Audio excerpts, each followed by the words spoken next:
Hello, and welcome to Book Circle. I'm Earl Weinberg. This time we will continue our reading of Village Centenary by Miss Reed. Miss Reed, you may recall, is coping with all of the chaos caused by replacing the leaky skylight in her schoolroom. I woke in the night to the howling of a terrific gale. I could hear a door banging downstairs and got out of bed to go and shut it. As I did so, a horrific rumbling sounded overhead, and I guessed that a tile had blown loose and was bumping down the roof. The larder door was ajar and banging every time the gusts came through the small window. I closed both and returned through the roaring to my bed. But sleep was impossible. We get these frighteningly strong winds up here on the downs, and a great deal of damage is done to our houses and farm buildings, not to mention trees and gardens. Usually, I comfort myself with the thought that I have survived plenty of these rough nights, but this one seemed particularly vicious. One thing, it would test Reg Thorne's new window, I thought. I dropped off again about 6, the storm still raging, so that I overslept and had to hurry around to get over to the school in time. To my dismay, there was rainwater on the floor beneath the window. On looking up, I could see the whole structure seemed to be slanting, but that the water appeared to be dripping to the right of it.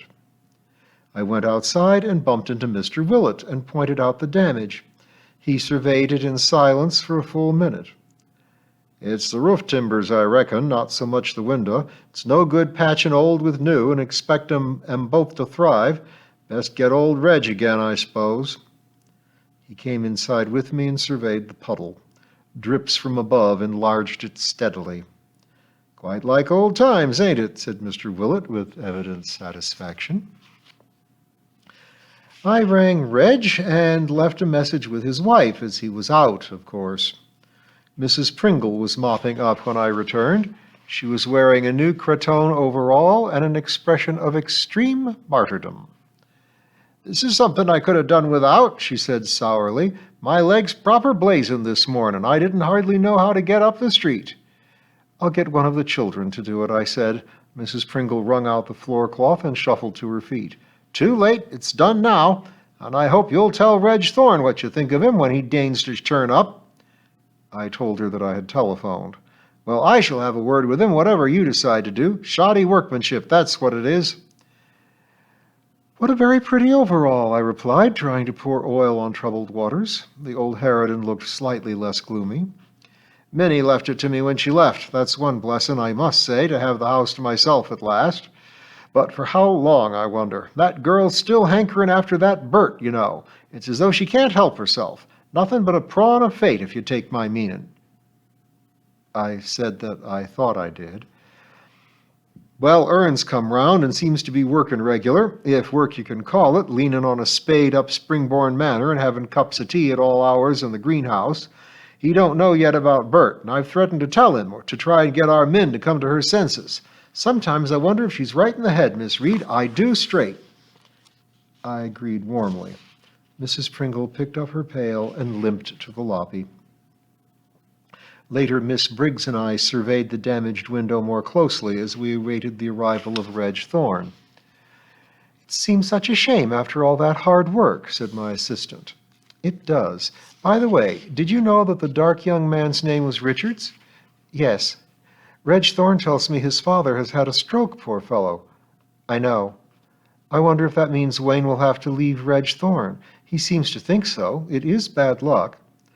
"Not for Wayne, I shouldn't think," observed Miss Briggs, and the conversation ended abruptly as the youngest Coggs child approached, bearing a dead and very smelly starling. Afterwards, it occurred to me that Miss Briggs seemed to know far more about the Richards than I did. Hardly surprising, I told myself, as she talked to the two boys far more than I did, and may well have bumped into them in Caxley recently. Reg Thorne did not arrive until school ended. It was still blowing, still cold, and still depressing.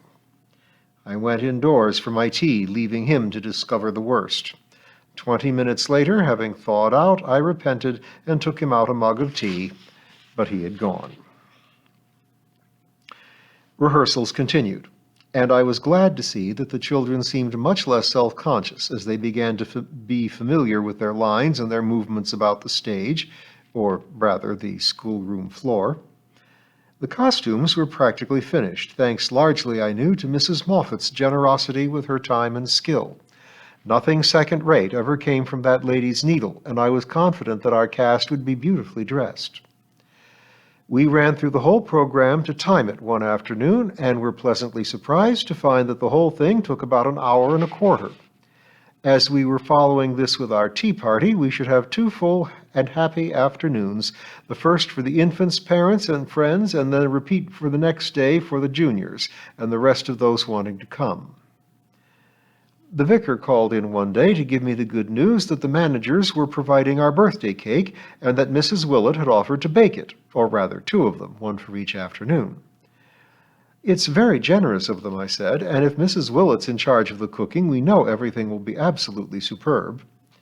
It was Henry's idea, really. He thought Mrs. Willett, as an old Fairacre pupil, might be agreeable, and she just jumped at the chance. She said it would have been a disgrace to ask some Caxley baker to make Fairacre's centenary cake. She's working out the cost, which we're delighted to meet as our small contribution to the fun. It was marvelous to see how enthusiastic the whole village was about our celebrations. There was no doubt about it, Fairacre School was the heart of our village, and memories of their own school days quickened the adults' response to this tribute to its 100 years. Its influence could never be estimated. I only hoped that it would be able to continue to serve the village as it had always done. Our numbers were smaller than ever before, and I did my best to push that unpleasant fact and its even more unpleasant consequences into the back of my mind. But I was not always successful. Joan Benson rang one evening to invite me to a small party for farewell drinks. "I'd love to come," I said, "but farewell sounds so sad." "Oh, I think I shall pop back from time to time," she said cheerfully. "Miriam insists, and so do Irene and David. I must say that now it's arrived, I feel much happier about going than I have all these months." "So you've found something in Sussex?" "I think so. Nothing really fixed yet, but David and Irene have sold their flat, and their buyers want to move in almost immediately. The Mauns were very sweet and did not want to hurry me. In fact, they'd made plans to stay in Caxley or with Henry and Elizabeth. But it's far better for everyone if they move in here at once, and in any case I can stay with my daughter until my new abode is ready." "We shall all miss you, particularly Miriam." "It's kind of you to say so. Actually, Miriam seems much more settled about the move now. I think she's suddenly realized that the Mauns genuinely want her to stay, and now that she feels she can be useful to them, her attitude has changed entirely. I must say I feel happier about deserting her. She so loves Fairacre, it would have been a tragic if she had to uproot herself after such a short stay." I wished her luck with her plans and said that I would look forward to the party on December the 1st. 2 days later, Reg Thorne arrived with 3 men who, from their somewhat formal attire, were probably from the building department of the county education office.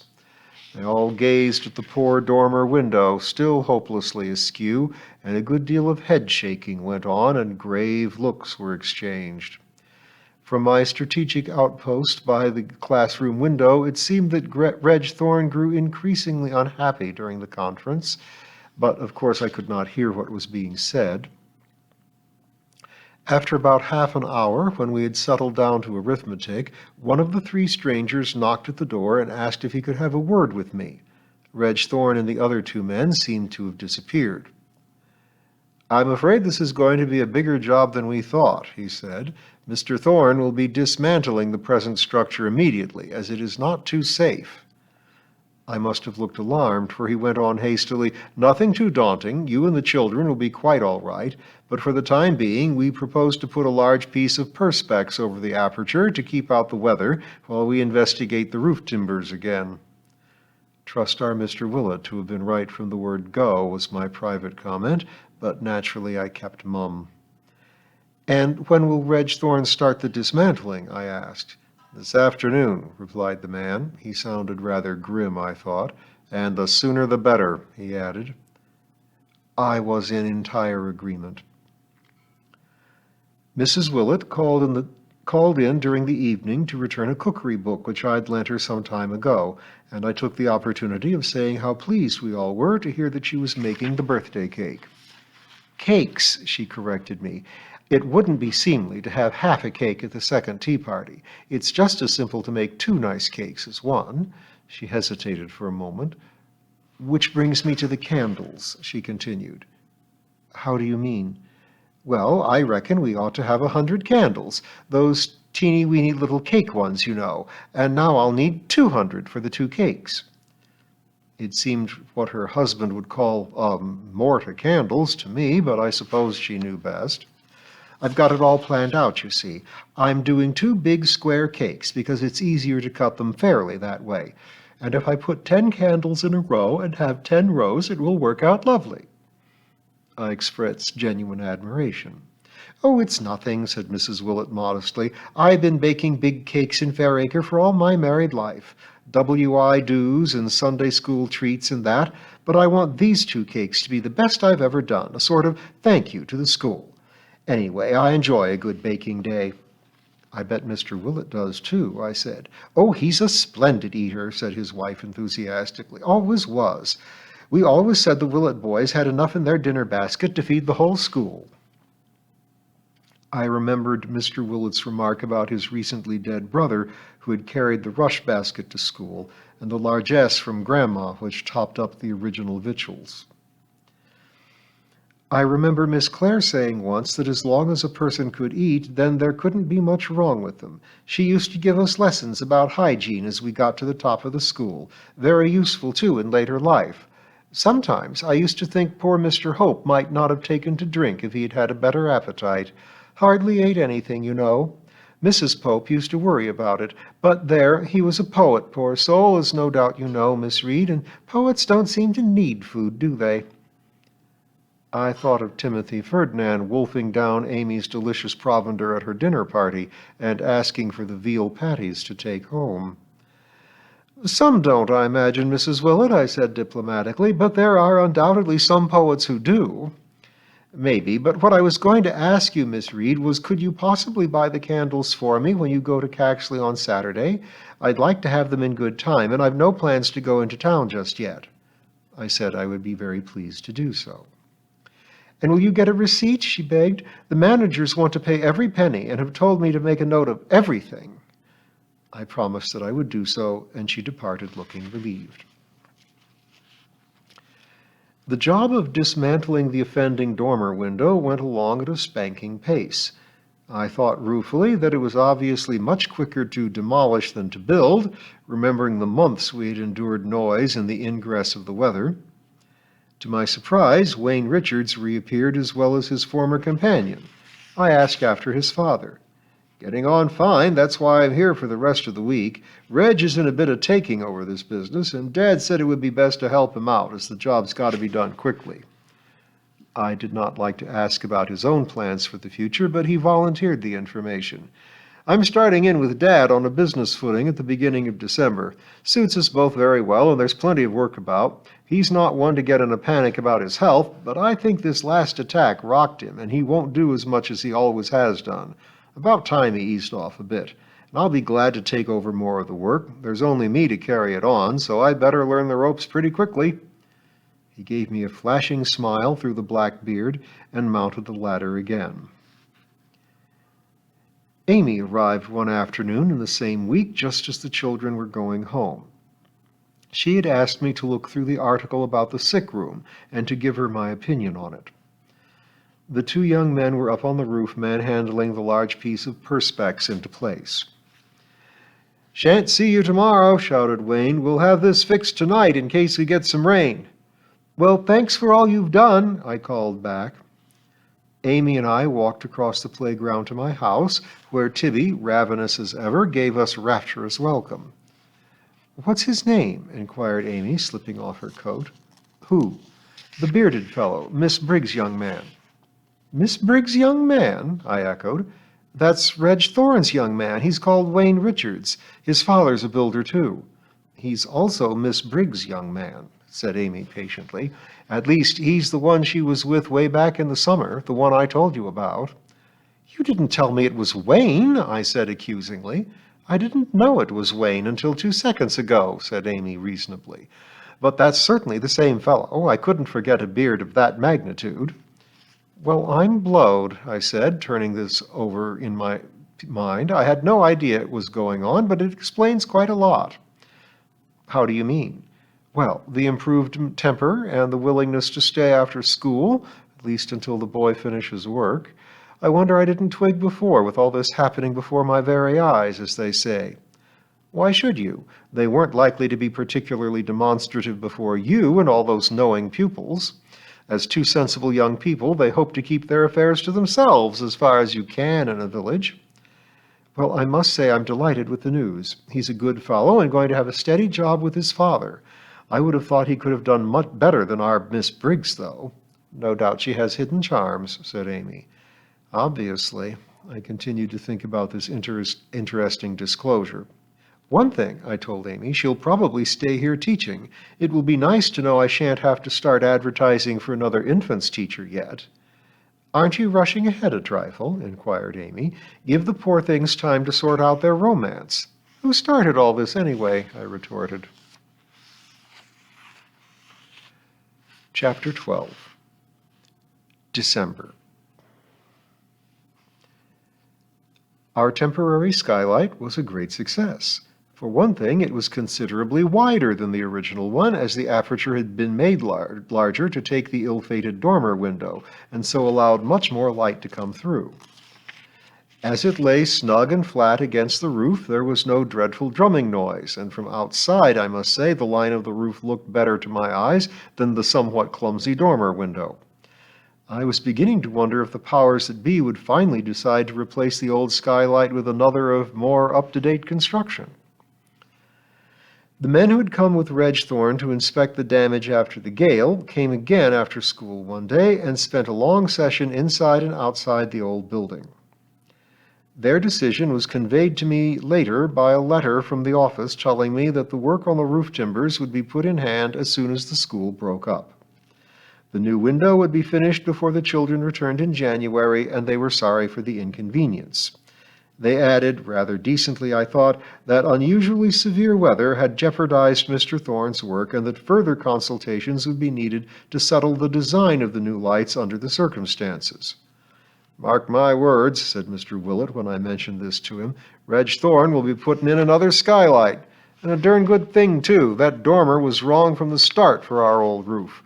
I told you, didn't I? They must have gone into all that pretty thorough when the old place was built in 1880. And they built to last then, too. Mrs. Pringle, who had entered during this conversation, added her mite.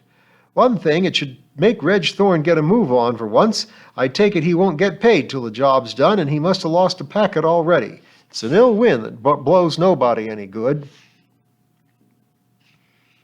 Joan Benson's sitting room was crowded when I arrived on the evening of the party. It was a pleasant surprise to see David and Irene Maughan among the guests, and Joan was busy introducing the new owners of Holly Lodge to the one or two people whom they had not met before. Irene's brother, Horace Umbleditch, who teaches at a prep school not far from Amy at Bent, was also there, and it was good to see him again. The room was looking very festive, with a ceiling-high Christmas tree already in place. Too early, I know, said Joan to the admirers, but I intended to enjoy my last Christmas here and to have all the trimmings.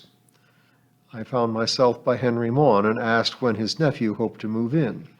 Just before Christmas, I think, though one can never be certain of these things. The removal people seem to think about the 20th of December, and Joan has been absolutely adamant she will be out by then.